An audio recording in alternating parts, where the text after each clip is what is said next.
This podcast is kindly supported by our friends at Acre Pharmacy, one of the key aesthetic pharmacies leading the way in responsible supply. So another topic, and we've talked about this quite a lot off camera, so I think it'd be good to do it on camera, is surrounding training. Do we think that one-day courses are outdated? Do we think that mentorships are a money-making scheme? What are your opinions on how people should be trained within the industry, and what is the most ethical way to train?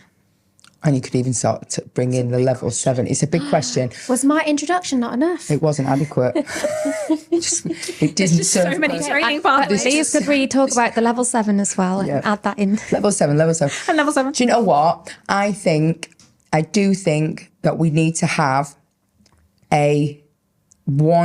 I do think we have to have a route. Mm-hmm. I do think we need to have a foundation route, something that is a benchmark that everyone does. Mm-hmm. I absolutely think we need that benchmark. The problem is there are a lot of benchmarks and they're all different benchmarks. So they're not fit for purpose. I'm not saying they don't have value. Mm-hmm. Disclaimer, they have value. But I think at the moment in our industry, we need to have almost like a degree, like whatever you did it is. That too, yeah. Absolutely. Mm-hmm. You need to have a scope of work, a unit of study, a modular learning over time that covers all elements of it, irrelevant whether you are a nurse, doctor, dentist. I think everyone needs to access it. I do agree. I think there has to be. No, irrelevant. And then once you've done that, then you can go and refine your learning with mentoring, refine your learning with one-day courses, as we like to call them, because they all have a place. Yeah. But I do think we need to have one thing Standardised entry level, that so everyone in it at least has the same kind of backing. But you could also argue that even with mentorship, you don't necessarily get the same quality at two different places. So that maybe that as well, like a standardized, like in teaching. Yeah. Do you know what I mean? Like where you have like your curriculum of like, this is, if you're going to be offering mentoring, this is what needs to be covered. How you deliver that is regardless of, It's like a prescribers. You do a level 7, you do a V300, right? Yeah. A V300 is a V300. However, different universities will be different. They'll all have different variations on that V300. And we all know sometimes which universities are better than others. But the V300 is a V300. Yeah. You do know by and large you're covering the same kind of things. Yeah. We don't have that. No, you can get different qualifications. And I think you'll see people when they train and they do one advanced course and they've only just done their foundation course the week before. Yeah. And then they think they're the advanced aesthetics practitioner. Oh, get it right. Master injector. Master injector. Injector after a week. So I definitely think that they've all got their places. So, and maybe at different points in different careers, things come in. So I think sometimes maybe mentorships are better when you are newer and you've got that hand-holding support. And maybe one-day masterclasses are great for if you want to just learn a new skill, you want to update, you want some CPD hours. So I think they've all got their places. It's just, again, like Kate said, making sure they're all at the same standard and delivered in the same standard.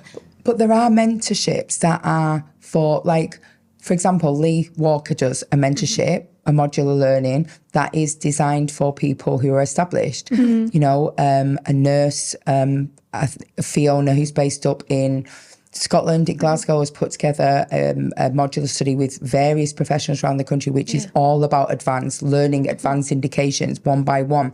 So I think mentorships, I think everyone who's qualified and experienced will come to a point when they can't access value from your standard training. 100%. And you need to go out and seek learning from more advanced injectors to get something. I can remember doing a one-on-one with Raul Zetto and we spent the whole day doing like full face stuff.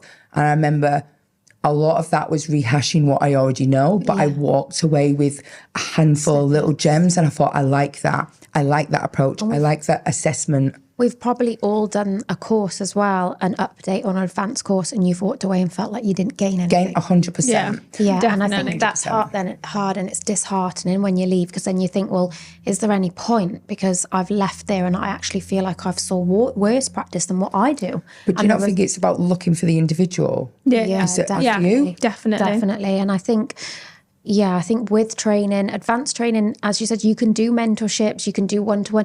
Let's be fair, you can do foundation one-to-one as well. I came from a foundation 1-day course, and well, it was actually 2 days, but I did Botox on the one and filler on the other. Yeah. And, you know, we've all come out as good injectors.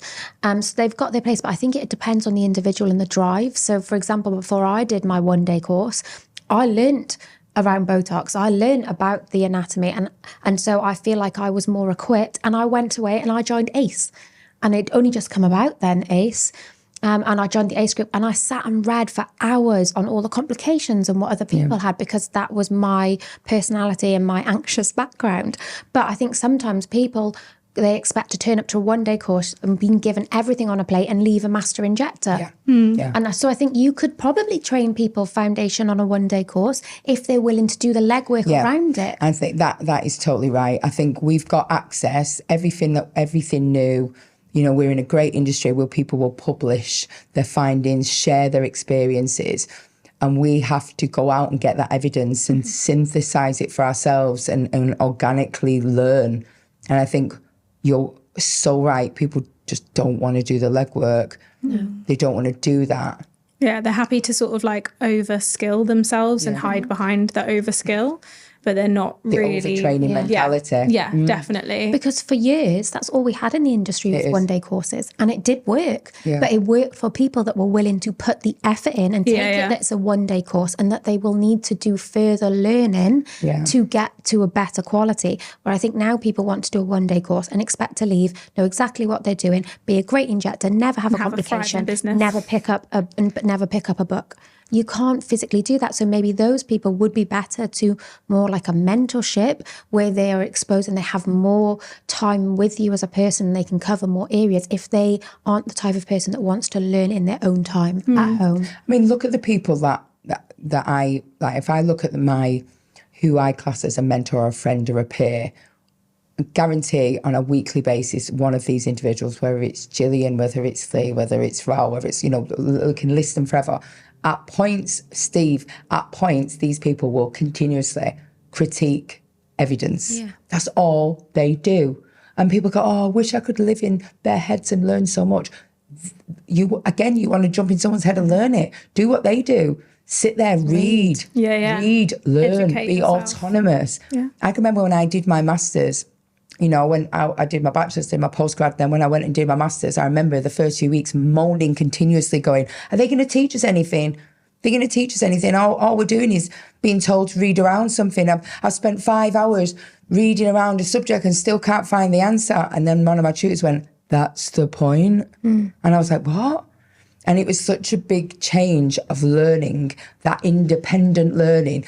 Go out and find the answers, because the process of reading around a subject broadens your learning of that subject. That's the point. Yeah. We expect to be like a master's where we just sit up with a pen and paper and get told the information, but then it's very limited, it's very fragmented. Whereas the process of going out and finding those answers broadens your horizon. Why do we not do that? Yeah. Why do we not do that? We should do that. And when we find the evidence, we should critique it. We should share it. Like Lee did a post yesterday on a walk going, everyone's seen this paper, talking about to fill in a temple, you know, blah, blah, blah. What do you think? Let's critique it. Let's discuss it. That's what we need to do. We need to learn from each other, and hopefully with things like the network and all the regional meets and all the networking opportunities that we have, that can happen. So I think, to kind of summarize on what we're on, is that a course will work for certain individuals. Yeah. So if you know your personality and you know your learning style, you should pick what suits your learning style. If you are someone that's maybe like me, who likes to go down a rabbit hole and learn stuff, then maybe you will get on with a 1-day course. Or if you're somebody that finds it difficult, then maybe you need more time with a trainer one-on-one. I think they've all got their places, but we need to create that standardized benchmark level. Entry level, so everyone has a minimum amount of knowledge. Just for safety, for patient safety as well. But to finish off though, isn't that what the level 7 was presented to be?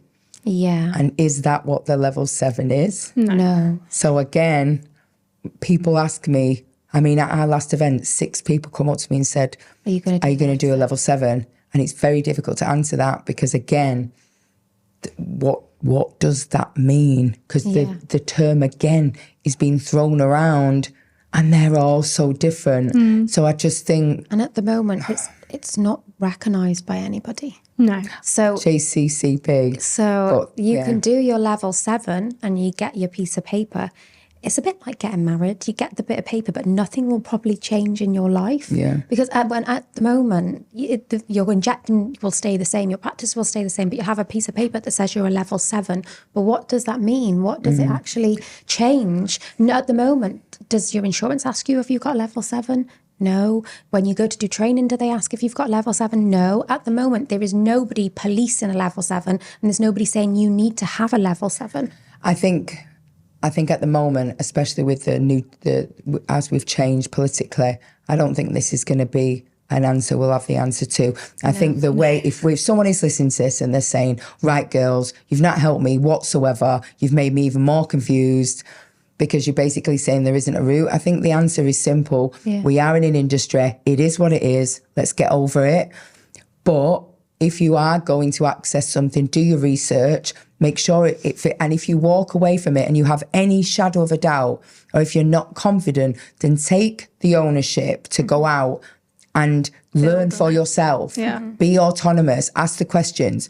Don't just go, if I'm doing something that doesn't feel right, and analyse that subject, absolutely get lost in it. But also don't do your training and then kind of back away and not go back to it, because that's when you will never ever pick up that needle again. Also don't feel like if you've done your training, you've got to rush to do a level 7 to become a great injector, because I think, like Kate said, until it's politically changed or something has changed, at the moment that level 7 isn't being recognised or isn't. But I do think for people on this who have done one and they have taken value from it, then fantastic. Yeah. If you've done a level 7 and you think it helped you, and it was like Grace has said, you know, great. It was a great level of education. I liked it. It worked for me. That's fantastic. Pop it in the comments. Pop it in the comments. Yeah, people can have a look. And I think it's about accessing. We've got what we've got.